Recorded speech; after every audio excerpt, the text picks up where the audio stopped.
The Mayo Experience. Mayo Experience. Mayo Experience. Mayo Experience.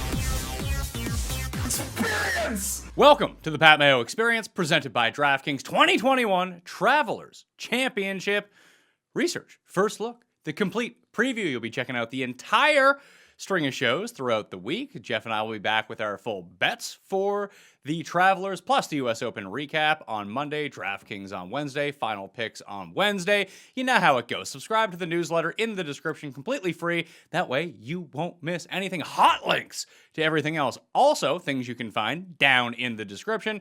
The Pat Mayo Experience Listeners League link for the week, back down to 300 players this week, so expect it to fill incredibly quickly. Remember to smash the like button for the episode. In the comment section, you tell me your early lean for the Travelers Championship, a tournament that we've had some success at over the past few years. Hit Bubba here, hit Dustin here. For whatever reason, Dustin was like 28-1 to win this event last year. I know it was a super field, but that's just funny to think back of where Dustin Johnson was at that time. We'll go through all of the stats, the complete field, the course, and try to guess some odds. Hopefully, everyone out there is enjoying a fantastic Father's Day. Whether you're a father or not, doesn't matter. Just have yourself a good day, okay? Whether you're a man or a woman, a mother or a father, just have a great day. I am, so far, having a great Father's Day. Hopefully, we can get some sort of combination of Bryson Brooks, Bryson to win the U.S. Open, and then we're completely in the money when it comes down to it. But if it can't be that, I hope one of you guys out there, I saw a couple viewers at the very top of the leaderboard of the Millionaire Maker flopping out between first and fifth. Hopefully that can all come down for you. I know that one viewer in particular out there might win it all if Mackenzie Hughes wins. So I'm excited to see the conclusion of the U.S. Open. Obviously, I'm recording this before the leaders even come close to hitting the course. It's going to be another 5 hours away or something crazy like that. So at midnight my time tonight, I expect to see someone win $1 million. It's not going to be me. Taylor Pendrith put an end to that. And so did I actually have one lineup that has Rory, Wolf, Bryson, and Louis, and then two guys who missed the cut. I feel like that was the lineup. Just Wyndham Clark and Max Homa just couldn't get it done for me. I picked the wrong guys at the bottom of the U.S. Open. Right guys at the top, wrong guys at the bottom. Just one of those weeks. So hopefully someone out there put the perfect combination together. We'll get some wins out of this. FantasyNational.com/Mayo. Get you 20% off. You didn't know. That's what I am using to do my walkthrough of this show. And let's get into it. Let's jump into the Travelers. It's actually a really cool event. One of my favorites of the year. It's Pete Dye course. It's been a while since we've been to a Pete Dye course. It's been like 3 weeks or something crazy like that because we had them like back to back to back to back to back. Just sort to see who's here in the field. One thing that I'll mention off the hop, and I fell victim to this a few years ago, 2 years ago, when the U.S. Open was at Pebble Beach. I remember Chez Reavie had such a good U.S. Open. It was like, well, he just got into contention, played really deep into Sunday at the U.S. Open at Pebble Beach. Now he's going to fly back across the country for the Travelers Championship. Like, no thanks. Then he won. So I wouldn't really worry too much about guys that had a very exhausting U.S. Open coming to the Northeast and playing. It's actually might be a bit of a benefit because we know that the greens at this course at TPC River Highlands are POA. It's Northeastern POA, obviously, versus California POA, but it didn't really seem to make that big of a difference. A lot of the guys that played well at Pebble Beach played really well at the Travelers Championship. So if we take a quick glance at the field, you got Bryson coming back. The defending champion, Dustin Johnson, will be in the field. Cantlay, where I believe he was an amateur at the time, posted like a 62 in this tournament like 10 years ago. Maybe he was like 18 or something like that. I just remember that from back in the day. Like, who the hell is this Patrick Cantlay guy? He's not bad. Patrick Reed, Tony Finau, Daniel Hauser-Berger, Cam Smith, Scheffler, all guys. I mean, not all guys, but some guys who are still in contention at the U.S. Open at the moment. Obviously not Finau, obviously not Homa. Brooks Koepka is going to be playing. Neiman's going to be playing. Good course for Neiman, actually. I think when we dig into him, he'll pop up pretty highly. Paul Casey's had really nice runs at this event in the past. I assume Brian Harman is playing, although I cannot find him. Streelman is definitely one to watch. When I brought up Chez Reavie in terms of guys that maybe you should consider or not consider for this tournament. Streelman was the first name that popped into my head because obviously he's having, at least through 3 rounds, another really good major championship. He's won at this course before, has played excellently at Pete Dye courses in the past. So he's not someone that I just, even if his odds get increased, with the strength of this field, I doubt he'll be any worse than 45 to 1. I'd be hoping to catch like a 60 or something like that. But even if it is 45, I mean, I don't think Streelman is a terrible bet here. Sam Burns and Keegan Bradley, and I see Keegs back. This should be a Keeg. He's a local guy. Keegs course. Matthew Wolff playing for the 2nd consecutive week. Amazing to see him back. If Henley wins the U.S. Open, we're probably not going to see him next week. We got Henley, got Higo. Oh, the Gim Reaper's back on the scene. Ortiz tried to make a run at the cut line on Friday. Didn't really work out. Kevin Na, Pat Perez. Lonto is weirdly not in the mix at the U.S. Open, but he's fighting for a top 10 as soon as Sunday starts. So there's a lot of guys. Is Bubba not playing? I guess is my question. Yeah, no, Bubba is in the field. Bubba's won here a bunch of times in the past. So if we just kind of dig a little bit deeper into the tournament history and take a look at the players who have been good at TPC River Highlands, just sort by strokes gained total, you'll see that it's Paul Casey. Paul Casey, Bryson, Steele, Streelman, and Reed would be your top 5. Then you got Reavie in the mix there. Casey and Bryson have made every cut each of the past 5 years. I think they're the only ones to do that. Cantlay has made 3 in a row with 3 consecutive top 15 finishes. Streelman's made 4 in a row. See Steele kind of lurk around. Last year, I don't know if it's... Although this field... I'd have to look at what the overall field rating is. Obviously, 2020, you're not going to find a more competitive field. Oh, hell, and Mackenzie Hughes was 3rd here last year. Maybe he'll win the U.S. Open, then he'll show up. The Todd father was leading through 54 holes before he had just a supreme Ander curse on him, and then that was the end of him. He came in a tie for 11th when he couldn't get it out of that bunker. But last year, this was I believe, the 3rd event back out of the COVID restart, so we were still seeing like the super fields at these events. So it's not going to be quite as strong as 2020, although even with an incredibly just deep field a year ago, you do notice that you still have your Streelmans, Will Gordons, Mackenzie Hughes, Kevin Na, like these types of players, despite the fact that like Rory and many of the top players were still playing this week. So it's just a tournament where it's short. Bombers tend to do well here, but you don't need to be a bomber at the same time. Like in 2018, yeah, Bubba outran Casey, who was the 54-hole leader. But then you have like Sink and JB Holmes. Brian Harmon, someone who has played particularly well at this tournament, at least 2 of the past 3 years. He was T6, he was T8. He lost to Bubba in 2015 too. Him, Casey, Watson, Casey, and Harmon. It came down to the 3 of them at the very end in 2015. Obviously, we're only looking back at the past 5 years. Who's bad at this tournament? Who's actually good? Kodaira hasn't been good, although he has been good lately. Ditto with Luke Donald, or guys. Anyone of note? Harris English has been bad, although he didn't play this last year when he was good Harris English, so maybe that's something to look for. Maybe he's one of these players that you think that, like, oh, he has, terrible course history, but, like, he was bad in 2017, 2018, 2019. He was good in 2020, just didn't play this event. Where's Neiman at? I feel like Neiman has a 5th here. Yeah, 5th and 63rd. Oh, Berger a 5th, a 2nd. That was the year he lost to Spieth in the playoff. T67, then a miscut for Wendt, this tournament a year ago because he had won the opening event. And then I think he came 5th at Heritage. Then he decided, you know what? I got some bucks. No need to mess around with this anymore. Haggie's been bad. Michael Thompson's been bad. Gibbs somehow played this 3 years ago. Harry Iggs, the Englishman, according to Tim, he's up there. Ian Poulter played it the one time. Matthew Wolff, T80 and a miscut, so maybe not a great course for him. Although on paper, you think that it would be a pretty good course for him. Then a bunch of guys that have not played it in each of the past 5 years. All right, Stuart Sink has a T2 and a miscut. Armour a T6. He's made 3 in a row. I feel like he was good his last time out. Made a run at wherever the hell he was at. Palmetto, yeah, he finished 8th. 26th and 8th. Maybe Travelers, Ryan Armour. 3 in a row is pretty tough for that guy, but we'll see how he ends up doing. Reavie, like I mentioned, the former winner here. Reed, 2 top 11s the past 5 years. So nothing really sticks out. What's Scotty Scheffler? Missed the cut last year in his only appearance. Shank has missed 3 in a row. in every single appearance he had. Oh, Chase Seifert played it 2 years ago, T9, T43. He'll come in at like $6,100 on DraftKings. Maybe worth a look to him too. Kyle Stanley, 4 consecutive cuts made. All right, now we're talking here. This is more of you can be a shorter hitter as long as the ball striking is really good. Hasn't chipped or putted all that well recently, but has made 4 consecutive cuts. Obviously, the Memorial didn't turn out how we wanted when he was uber chalk, but even the T42 had him ending up in not optimal lineups, but winning GPP lineups on DraftKings because he was $6,100. Wouldn't expect him to be $6,100 again, although the form is still there in terms of the ball striking.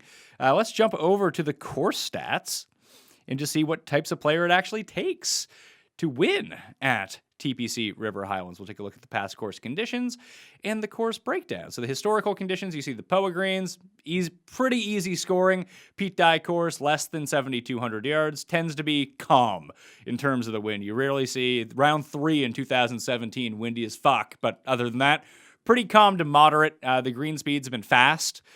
Even though it is POA over the last little bit, but these aren't lightning fast greens like a lot of the players have seen this week. Although it might be an advantage. I want to go back and look at that once again. The tournament history, the year that Shez won. See if there was guys in the mix from Pebble Beach. I don't really remember what happened at Pebble Beach. Shez, Neiman, Answer, Day. I think Day had actually a pretty nice run that year. Don't really remember about anyone else. This is probably not an informative type of search for me, as I don't remember who was good at Pebble Beach and who was not. That's when you have a membership at fantasynational.com. That's something that you can dig into yourself. We'll just take a quick look here. Quick scan. Go to the U.S. Open from 2019. I just remember Shez was good at that U.S. Open. Yeah, he was 3rd at that U.S. Open. It was Woodland Brooks, Rahm, Xander, Rose, Shez, Scott, Hovland. Oh, yeah, Hovland didn't withdraw that time around. Chesko. Is Francesco in the field this week? Because he's having another good U.S. Open. Molinari. Francesco is playing. Formerly a very good Pete Dye player. Maybe he's recaptured something going through. Maybe he just plays well at Torrey Pines because he played well there earlier this year too.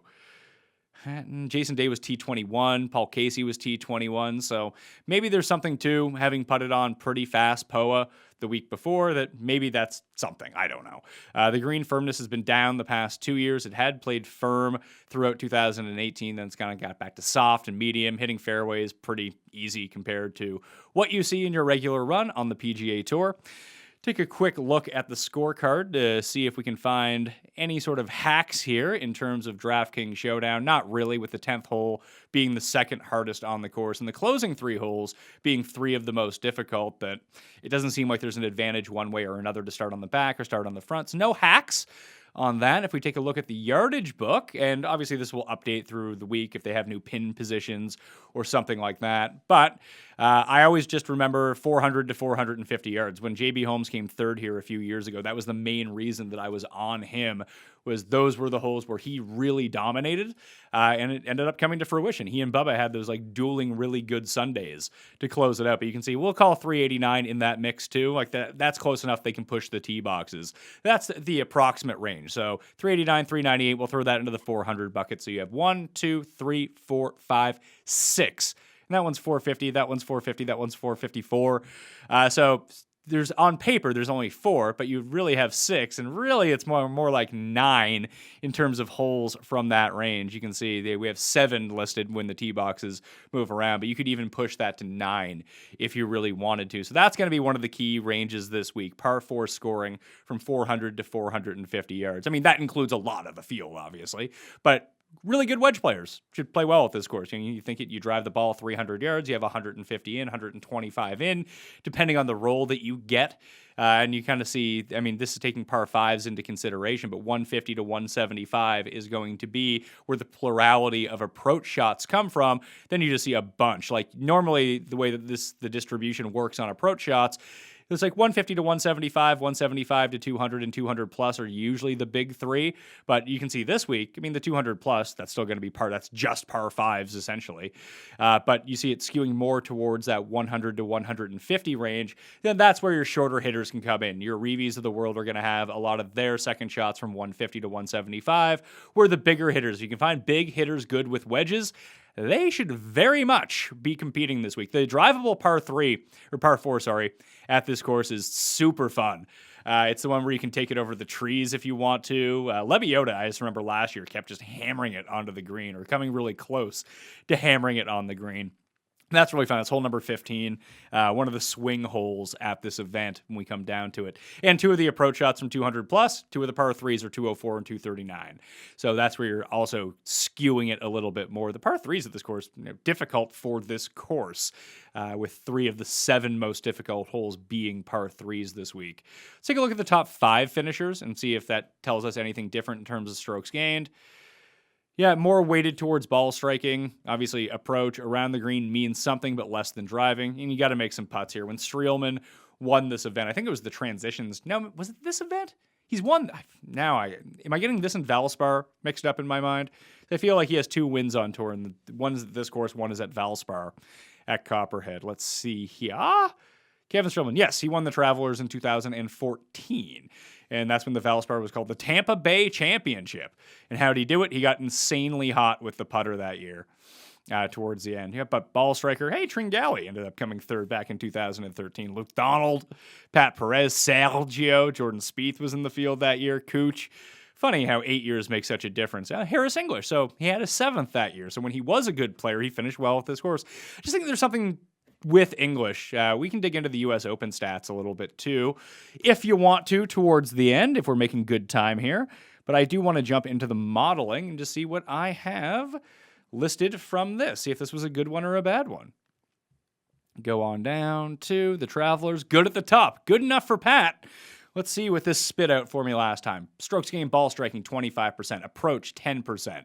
Off the tee, 5%. Overall, tee to green, 10%. That's the way that I included around the green, is meshing it with those 2 just to see if that skews it at all. Par 4 scoring overall, 10%. 400 to 450 yards, 10%. Par 5s, 10%. Birdies or better gained, 5%. Strokes gained putting, 5%. Eagles gained, 5%. Was there a big propensity for eagles? Let's see what the eagle rates on these holes were. 2.8%, 1.5%. That's on the drivable. So there's 2 that you can go for. The other ones, the other par 5 you can get to, I suppose, if you hit 2 immaculate shots.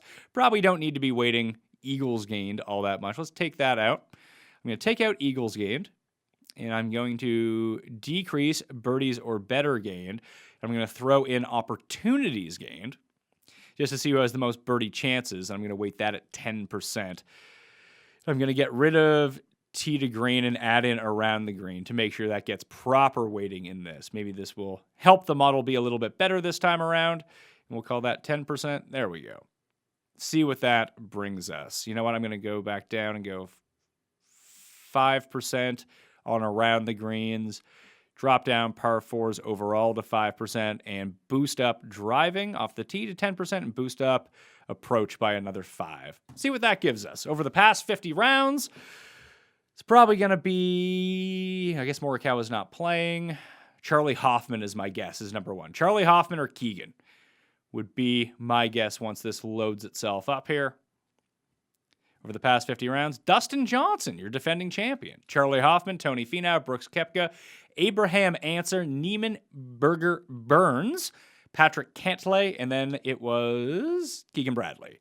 Number 10, Casey, Streelman, Tringali, Grillo, and Bryson DeChambeau. Scheffler is there as well. Scheffler's played really well at Pete Dye courses, I feel like. He missed the cut at the Players, but he was 2nd in Austin. I don't know if he's ever played this course before. Or did it say he missed the cut in his only start here a year ago? Let's take a look, because obviously he's having his U.S. Open is kind of crazy when we take kind of a look at how he's doing U.S. Open-wise. This is from the usopen.com if you're looking for the strokes game. We should have them loaded in post-tournament, but just getting the feed from the USGA was, we didn't want to do it illegally, so we weren't scraping the numbers for that for the in-tournament stats. It sucks, but when you have contracts with the PGA Tour, you don't want to go around your business partner's back and try to scrape stats from other feeds. You got to wait for them to give it to you. That's one of the downsides of being owned by a bigger place now. Where is Scheffler? All right, so he's T6. Are they showing me round 1 only? All right. This site is fucking trash, by the way, if in case you were wondering. So Scheffler, He's gained by far the most strokes putting of any player, but he was weighed down. I feel like in round 3, the driving actually came back for him. Yeah, so it was only minus 0.04. So he was neutral with the field. The putter wasn't quite there, but the irons came back. The around the green came back because he was really living and dying the first 2 rounds because of the putter, and he's been driving it horribly. Now, round 3 was by far his best driving performance of the week, but he was like -2, -1.5, which is so atypical for Scotty Scheffler when we go and look and see this is a guy who's basically never loses strokes around the green. So we'll see how he finishes up. If the putter goes cold for him Sunday at the U.S. Open, he might be in a nice buying spot for this event, solely because obviously the putter is working right now by and large, and I would just expect his driving and his irons to come back to at least his baseline, if not even better than where they were at the U.S. Open at a tournament like this. I'm going to shrink down the sample size to past 24 rounds, see if that can generate us anything else. If you want to look baseline for some of the more particular stats, be it like 400 to 450 yard par 4 scoring, looking longer term on that isn't the worst idea because it gives you a better sense of how those players play that over time because putting is looped into that. So ranking over the past 24 rounds, Chuck Hoffman, Cantlay, Casey, Brooks, Keegan, Answer, Berger, Bryson, Stewart Cink, Stumanji, and then Scotty Scheffler, 10 in that. Streelman, Griot, Vegas, Neiman, and Max Homa after that. Let's just go to that range, 400 to 450 yards, to see if that can spit us out someone that we're not really... Vince Whaley! There he is. Maybe it's time to jump back on Vince Whaley now that everyone used him, except for me. It's one thing I got right at a really good Palmetto. One of the keys was fading Vince Whaley at $7,800, and after using him for weeks in a row, just that price increase was not something I was looking forward to. But now we can see, like, baseline over the past 24 rounds, he's still been really good. He had 2 bad rounds at Palmetto. Maybe it's time for a rebound, or maybe just back to being trash again. I don't know. Tringali is up there. This could be a nice breakthrough spot for him. I mentioned Ryan Armour off the hop. He is top 10 in the field from par 4's 400 to 450 yards. Adam Long up there as well. Obviously, we know that he got his win at a Pete Dye course at PGA West when he broke through on the PGA Tour. Back-to-back top 30 finishes. The approaches have been awful. He's putting the fucking lights out at the moment. How has he done? Missed the cut at Heritage. That was a Dye course. 22nd at the Players. That's a Dye course. 69th. Nice. Actually, not so nice because I used him that week in my single entry lineup. At Amex, another Pete Dye course. So he's been kind of hit or miss. The irons have been brutal lately. He's been making it all up with the putter. At least we know that's in place right now. If we can keep that rolling and bring back the off the tee and the approach, although there seems to be no life in those, although he's not losing 8.6 or 3.5 or anything like that at the moment. He's back to losing like 0.1 and 0.5. So, maybe not Adam Long. Who knows? We'll see. Charlie Hoffman is 14th. Charlie Hoffman leads he's tops in the rankings, tops in ball striking.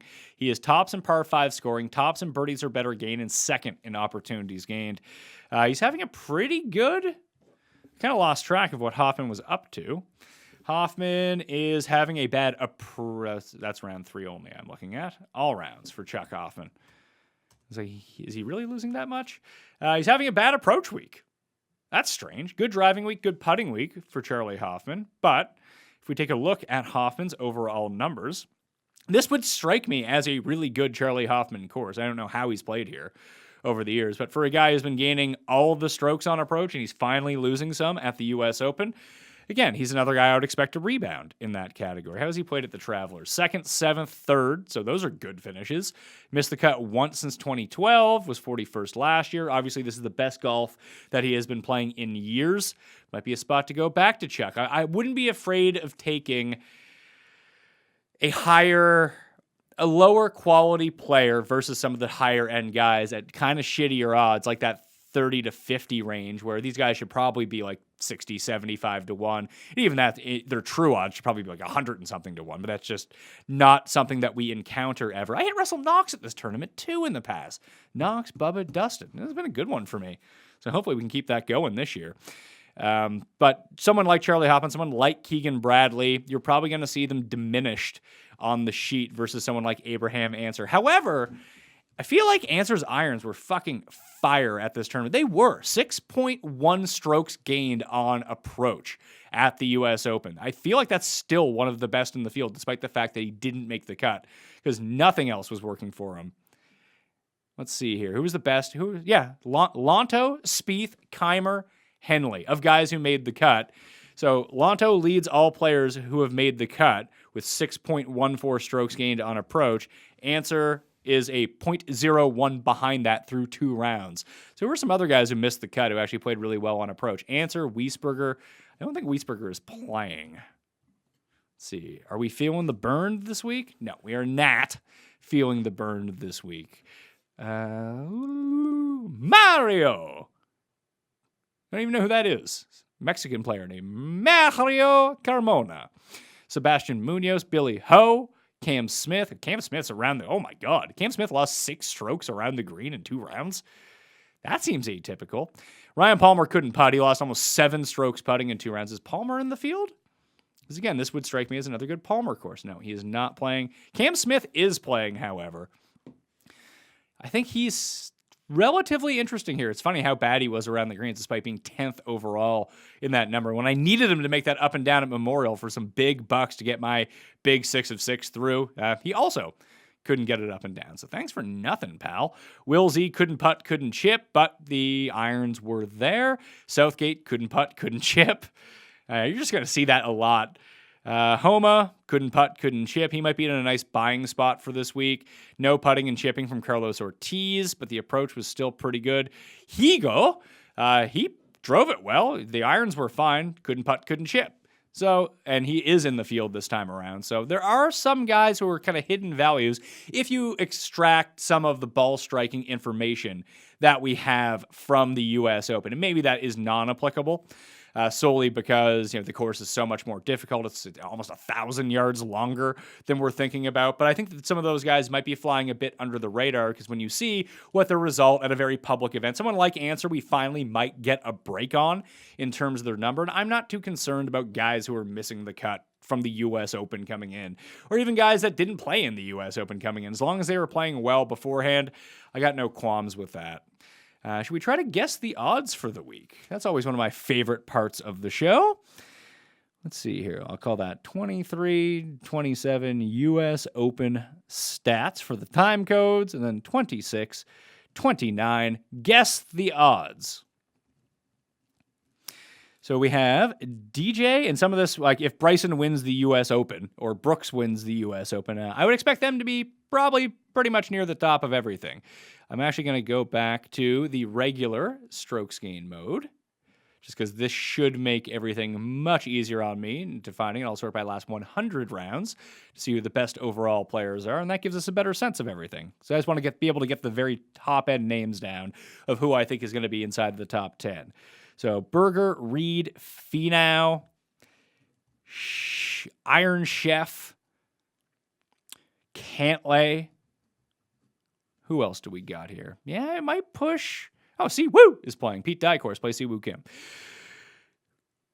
Answer. I don't know if Answer is going to be considered on the level of these guys. Casey will be. I don't think that Adam Scott will be. I don't think that Jason Day will be after missing the U.S. Open, skipping the U.S. Open. Justin Rose is playing as well. He will not be up there in terms of the odds, in terms of like the very, very, very high end. I don't know how they're going to factor in Bubba, who's won at this course 3 times, I believe. If they factor him in as a favor, they just kind of hang the relative, like somewhere between 35 to 50 when it opens. Then everyone will bet him, and then he'll be 30 to 1 by the end of the week. That's usually what happens with him. So I'll keep him out of the mix right now.